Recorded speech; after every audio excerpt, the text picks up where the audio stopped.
Graça e paz, amados do Senhor. Sejam bem-vindos ao nosso encontro semanal. Hoje, queridos, nós vamos falar sobre a teologia de Bildade, o outro amigo de Jó.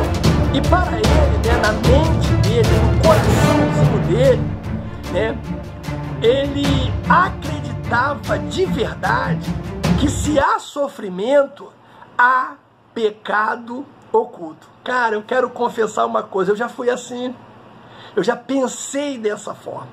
O nosso texto bíblico, irmãos, para hoje está em Jó capítulo 8, do 1 ao 4, Jó 18, do 1 ao 4 e Jó 25, do 1 ao 6, ok? Então, a palavra do Senhor diz assim, Jó 8. Então respondeu Bildade, o suíta, e disse: até quando falará estas coisas? E as razões da sua boca serão qual vento impetuoso. Porventura perverteria Deus o direito e perverteria o Todo-Poderoso a justiça? Se teus filhos pecaram contra ele, também ele os lançou na mão das suas transgressões.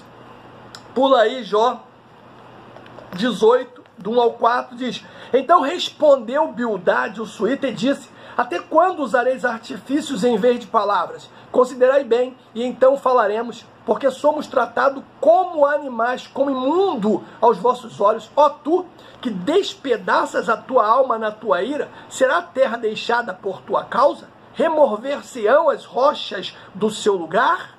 Jó 25, do 1 ao 6, diz assim: então respondeu Bildade, o suíta, e disse: com ele estão domínio e temor, ele faz paz nas alturas. Porventura tem número os seus exércitos? E para quem não se levanta a sua luz? Como, pois, seria o justo homem perante Deus? E como seria puro aquele que nasce de mulher? Olha, até a lua não resplandece, e as estrelas não são puras aos seus olhos. E quanto menos o homem, que é um verme, e o filho do homem, que é um bicho. Palavra do Senhor. Queridos de Deus, Jó e os seus supostos consoladores me fazem lembrar uma história. Ela descreve um pequeno grupo de porcos espinhos, que se juntaram para se aquecer durante os ventos frios de inverno. Em vista das suas cerdas serem tão agudas, quanto mais se aproximavam, mais picavam uns aos outros, o que levava-os a se afastar de novo dos seus companheiros. Não demorou muito, começou a tremer à medida que aumentavam os ventos gelados do Ártico, o que os forçou a se unirem novamente. Essa estranha dança dos porcos espinhos diz a história que se repetiu a noite inteira. Alguém fez um certo comentário a respeito dessa história, dizendo que eles precisavam um dos outros, mas continuavam se alfinetando. Uma dança similar aconteceu na antiga terra de Uz, onde Jó e os seus amigos duelaram verbalmente de forma intensa. O que havia começado pelo motivo certo se perdeu no arrastar do tempo e da tensão. E não demorou para que as palavras dos amigos se transformassem em sermões estremecidos de vergonha e sarcasmo. Os argumentos e insultos aniquilaram o consolo e a compaixão. Jó precisava da companhia deles como amigos, compreensivos e compassivos. Mas quanto mais se aproximavam, tanto mais eriçados pareciam, despejando comentários cáusticos e acusações. Acusações essas que faziam com que eles se separassem novamente. Nós temos um objetivo geral para a lição de hoje, meu amado, e é mostrar para você que nem sempre o sofrimento é consequência de um pecado oculto, como pensava Bildade. E nós temos os nossos 3 objetivos específicos. O primeiro é destacar o argumento de Bildade, que contrastava o pecado com o caráter santo e reto de Deus. O segundo objetivo explicar a concepção de Bildade que associava o pecado à quebra da moralidade religiosa. E terceiro e último objetivo nosso é esclarecer, amados, a argumentação de Bildade que contrapunha a pequenez humana com a grandeza de Deus. Pois bem, nesta aula, queridos, estudaremos sobre a teologia do segundo amigo de Jó, Bildade. Veremos que ele apresenta o caráter justo e reto de Deus em contraposição ao suposto pecado de Jó. Veremos também a defesa de Bildade por uma moralidade rígida, fundamentada em meros preceitos religiosos, sem, contudo, guiar-se por princípios espirituais. E, finalmente, nós vamos também analisar a ideia de que, segundo Bildade, Deus é um ser muito distante e que, devido à sua onipotência e grandeza, está muito longe do mortal. Ou seja, para Bildade, Deus, ele se tornou inacessível. E nós veremos também na aula de hoje que ao longo de cada argumento, de Bildade, há uma contraposição de Jó. Pois bem, primeira coisa, o primeiro ponto da nossa lição, que nós veremos de imediato é o pecado, em contraste com o caráter justo e santo de Deus. Caramba, meu irmão, deixa eu te dizer algo. Deus é justo e reto. Isso aí, meu irmão, ponto. Nós, como cristãos, nós não temos dúvida disso. A teologia de Bildade, em Jó, capítulo 8, a partir do versículo 1, você vai ver que possui semelhanças com a do seu amigo Elifaz. Para esse segundo amigo, as ações de Jó não poderiam ser justificadas, pois elas condenavam a Deus, revelando que ele punia pessoas justas.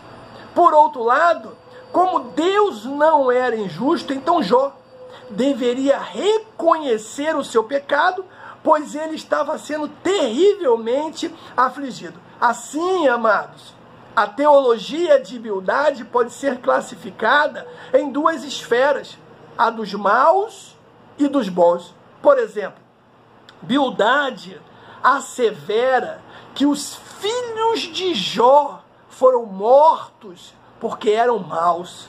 Isso está, amados, em Jó capítulo 8, versículo 4. Por outro lado, como um homem que alegava ser justo e bom, Jó poderia desfrutar novamente do favor de Deus. Como? Simples. Na cabeça de Bildade era só Jó reconhecer o seu pecado. Isso está em Jó, capítulo 8, versículo 5. Que ele diz assim, mas se tu de madrugada buscares a Deus e o Todo-Poderoso, pedires misericórdia. Ou seja, Bildade, irmãos, ele perdeu, como muitos nos dias atuais, completamente de vista que a lei moral da colheita segundo a semeadura não se explica, ou não explica, melhor dizendo, todo o sofrimento que é no mundo. Os espirituais, os consagrados, eles podem sofrer, e realmente sofrem. O problema do mal, ele está repleto, meu irmão, de enigmas. Não dá para explicar todas as coisas apelando para essa lei da semeadura e da colheita. Ou seja, Bildade, como muitos nos dias atuais, volto a repetir, tem uma compreensão limitada da natureza de Deus. Ou seja, ele traz consigo uma compreensão incompleta, ilimitada da natureza de Deus, o que faz com que ele pense que o sofrimento de Jó seja consequência de um pecado oculto. Cara, irmãos, há uma multidão de crente que pensa exatamente dessa forma. Então, dessa forma, segundo esse entendimento, há outra compreensão que fica muito evidente. Jó deve mostrar que realmente é bom e que merece o favor de Deus. Ou seja, é uma teologia que destaca uma meritocracia diante de Deus. Olha o que diz, irmãos, o capítulo 8, do 4 até o 5. Se os teus filhos pecaram contra ele, também ele os lançou nas mãos da sua transgressão. Agora olha o 5. Mas se tu de madrugada buscares a Deus e o Todo-Poderoso pedires misericórdia, se fores puro e reto, certamente logo despertará por ti e restaurará a morada da tua justiça. Cara, eu preciso que você se concentre, irmãos, nesse versículo de número 4, quando ele diz: se os teus filhos pecaram contra ele, também ele os lançou na mão das tuas transgressões. Misericórdia. Isso significa exatamente o que você está pensando. Você percebeu o que você leu aí, queridos? Eu particularmente tive que ler umas 5 vezes para acreditar que alguém pudesse dizer isso a um pai que está sofrendo profundamente. É inacreditável o que Bildade disse para Jó. Nós precisamos, irmãos, tomar muito cuidado com o que vamos falar diante de alguém que está passando por um momento muito difícil. A Bíblia Viva, né, ela diz o seguinte: se os seus filhos sofrem tudo isso, foi porque desobedeceram a Deus e sofrem as consequências dos seus pecados. Caramba! Jó não está só com o coração partido pela perda dos filhos, como também agora ele é obrigado a ouvir esse homem, né, que tem a audácia de afirmar que a morte deles foi devido ao castigo de Deus pelas suas transgressões. Misericórdia, irmãos. Isso pode acontecer com você e comigo no momento que estivermos falando com alguém que está passando por um momento difícil. Por isso o meu alerta aqui para você: cuidado, vigia nas palavras.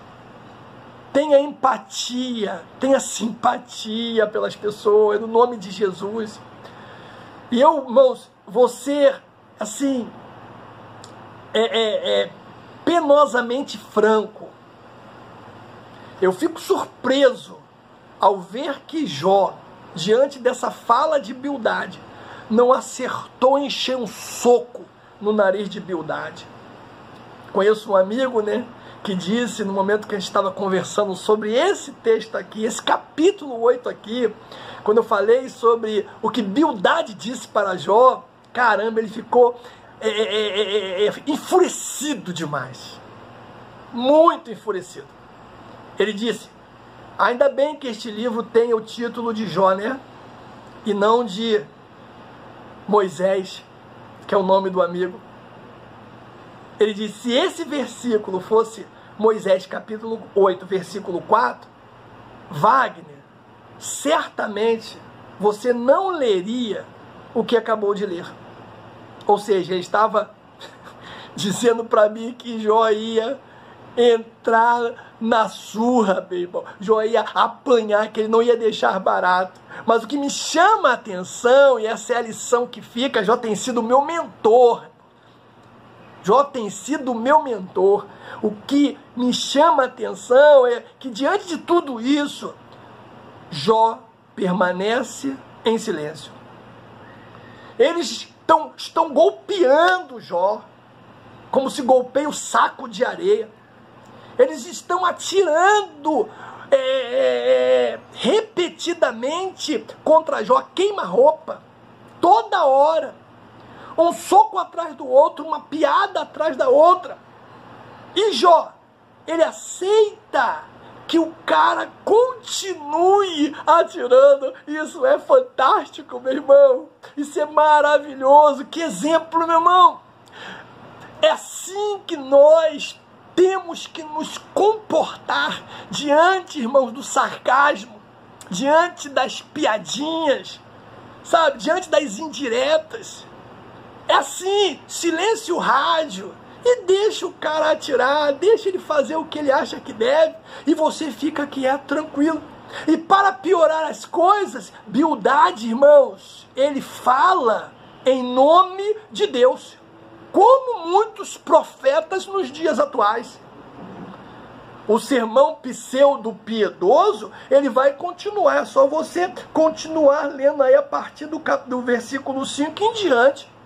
Então, você vai ver que o enfoque de Bildade não é graça que flui de Deus, mas um esforço humano que, por mérito próprio, pretende justificar o homem diante do Senhor. Bildade só esqueceu de uma coisa, que o homem, que o ser humano, ele é imperfeito. Então, diante da defesa teológica feita por Bildade, Jó vai questionar, ele vai dizer, opa, peraí, como se justificará o homem para com Deus? Oh, glória! Oh, glória! Ora, irmãos, Deus é infinitamente sábio e justo.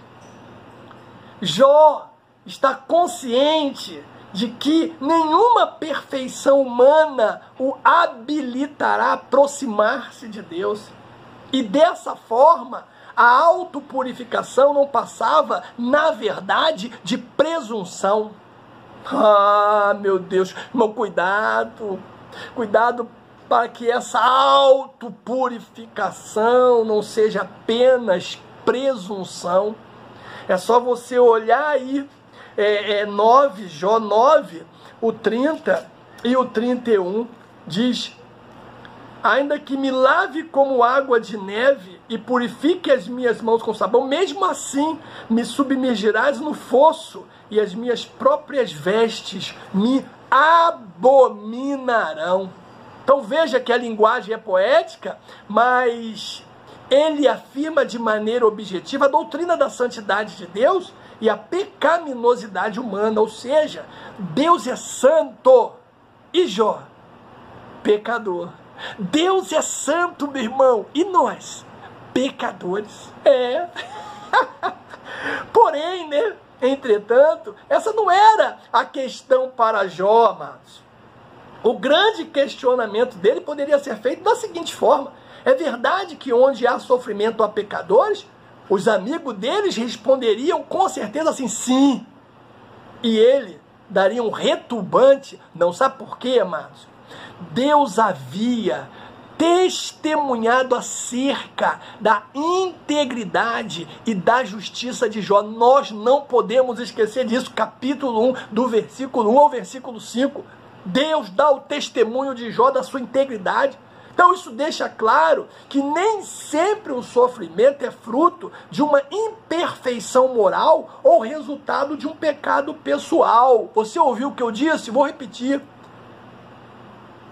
Isso deixa claro, meu amado, nem sempre o sofrimento é fruto de uma imperfeição moral ou resultado de um pecado pessoal. E esse era o caso de Jó.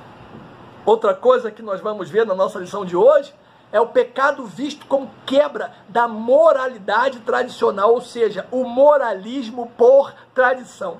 Bildade está também comprometido na defesa da moralidade que ele acredita ser correta. Para ele, não havia nada de errado, né, quando fez a defesa da justiça divina. Da mesma forma que acreditou estar correto quando defendera a moralidade dos seus dias. Porém, todavia, entretanto, não podemos, queridos, falar de uma ética ou teologia moral de Bildade, mas simplesmente de um moralismo fundamentado na tradição. Olha aí, capítulo de número 18, do 1 até o de número 21, para o vídeo, dá uma olhadinha. É a subversão da ordem moral. Na verdade, Bildade simplesmente repete o que já vem sendo defendido por gerações passadas, queridos. Todavia, ele vai acrescentar alguns contornos aos seus pressupostos teológicos. Para ele, as desgraças sofridas por Jó ocorreram por causa da quebra da moralidade estabelecida. Como o entendimento de Bildade era que o universo é controlado por leis morais inflexíveis, né? Ao quebrá-las, Jó sofreu as consequências da mesma forma que sofrem quem quebra a lei da gravidade. E nesse aspecto, praticar a justiça é se ajustar à dinâmica dessas leis morais. Bildade, amados, acreditava que nada adiantava Jó achar que os maus prosperavam, porque isso era apenas ilusão. No seu entendimento, a prosperidade dos maus assemelhava-se às raízes de uma árvore que fora cortada, cujos ramos, embora mantenham a aparência de verdor por algum tempo, todavia necessariamente vão murchar. É justamente o que ele diz, né? No capítulo de número 18, a partir do versículo 12 e o 16.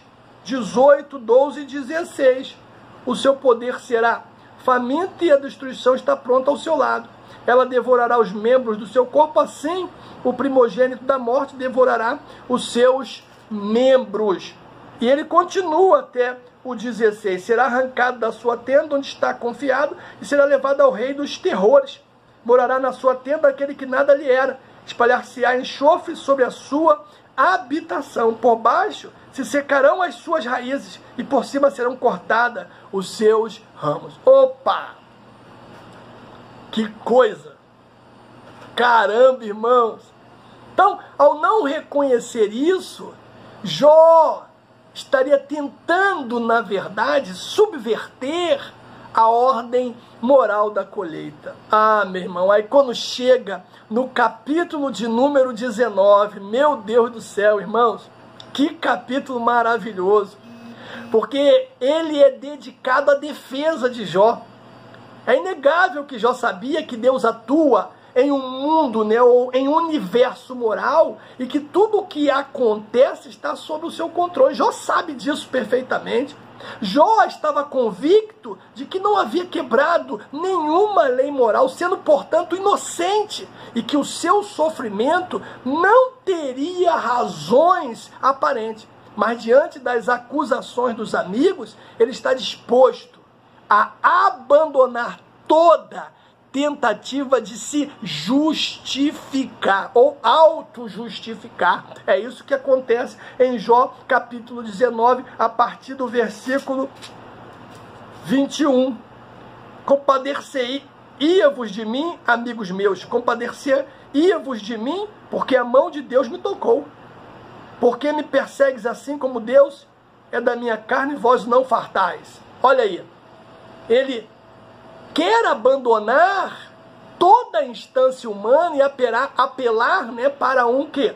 Para um mediador, um redentor, que defenderá de fato a sua causa. Ele não quer mais se defender. Ao invés disso, ele apela para alguém totalmente justo, que vai ficar entre ele e Deus. E é nesse momento, irmãos, que ele contempla a cruz de Cristo. Ele diz, no versículo 25, eu sei que o meu Redentor, ele vive. Caramba, irmãos, esse texto está aqui para nos fazer lembrar que a história de vida de Jó nos ensina que, por mais difíceis e tenebrosas que sejam as nossas tribulações, precisamos acreditar que existe um Deus justo e fiel, que se levantará ao nosso favor e nos dará a nossa vitória. Quando tudo estiver dando errado, meu amado, lembre-se de que existe um Deus no céu que olha por você e que julga o seu caso com justiça. Você pode até não ver a sua vitória nesta vida, mas pode ter certeza de que as coroas de glória lhe esperam do outro lado com Cristo. A palavra redentor aqui, traduzida do hebraico, é goel, que significa alguém que defende um familiar quando este não pode fazer a sua própria defesa. Os primeiros líderes da igreja entendiam que Jó predisse a ressurreição que será efetuada por Cristo Jesus no final dos tempos, o qual ele participará. O patriarca queria a intercessão desse justo, imparcial e eficiente mediador. Outra coisa que nós vemos na nossa lição de hoje é o pecado em contraste com a majestade de Deus, ou seja, com a grandeza de Deus, porque o terceiro discurso de Bildade é feito para exaltar a Deus e humilhar a Jó. Isso aí você vai ver no capítulo 25, do 1 ao 6, nós lemos aqui o texto básico. Não há, irmãos, como negar que o longo debate entre Jó e o seu amigo esgotou o poder argumentativo de Bildade, o que fez com que ele repetisse várias vezes o que já havia dito. Na verdade, o seu último discurso não traz nada de novo. No capítulo 25, ele destaca a onipotência divina, ou seja, Deus é grande e poderoso. É o que ele diz no versículo 2. Por isso, nada de errado quando Bildade defende a majestade do Altíssimo. Porém, todavia, como alguns autores destacam, Bildade acaba por criar um abismo que não existe entre a criatura e o Criador. O Deus defendido por ele não é o revelado na Bíblia. As ideias de Bildade se antecipam àquela defendida há milênios, depois pelo deísmo no final do século XVIII. Segundo os teístas, Deus criou o mundo, mas se ausentou dele. Só que Bildade não sabia algo que Jó ele sabia. Aleluia. Na verdade, não. O que nós sabemos hoje, é que ele é onipotente, mas não ausente. Aleluia, irmãos. Jó responde a Bildade com ironia. O que ele diz? Olha, como ajustastes aquele que não tem força e sustentastes o braço que não tinha vigor? Nesse momento, Jó não questiona a onipotência divina, mas a aplicação que Bildade faz do conceito. O conceito de um Deus grandioso, que é soberano em suas ações, não deveria vir acompanhado também do conceito de um ser compassivo e amoroso? Sim ou não? Deus não deveria ser visto apenas em sua força, mas sobretudo por seu amor. Ele nunca exaltou o seu poder e grandeza acima do seu amor. Ele não disciplina apenas porque ele é grande, forte, soberano, mas porque ele ama. Diferente do conceito apresentado aí por Bildade, o Deus que a Bíblia apresenta é poderoso, é glorioso, mas principalmente misericordioso e amoroso. Temos que cuidar, irmãos, para que no momento do sofrimento não manchemos a imagem de um Deus que não é só força, mas igualmente amor. E eu quero concluir mostrando aqui para você duas lições que perduram. A primeira é: quando a miséria abate o nosso espírito, palavras filosóficas não nos dão esperança, irmãos. Palavras filosóficas não servem de alívio, não diminui a infelicidade. A segunda lição que perdura é que quando um mediador não pode ser encontrado, buscas fúteis não nos dão esperança. Estamos cercados de pessoas que desejam continuar felizes, que aspiram vencer os problemas que as afligem. Muitas almejam um mediador, alguém que possa representar a sua causa e apresentar o seu caso. Você pode até ser essa pessoa que está passando por um momento difícil. Se for esse o caso, você pode saber o que Jó não sabia. O mediador que ele desejava não estava apenas vivo, mas estava também disponível e pronto para ouvir a sua história. Ao contrário dos amigos de Jó, ele não é um filósofo, é o Redentor. Seu nome é Cristo, é Jesus Cristo. Quem quer que se aproxime dele, escute isso, meu irmão, pode ter a certeza que vai obter consolo. Vai obter consolo. A misericórdia dele supera em muito as nossas misérias. Que Deus te abençoe, no nome de Jesus.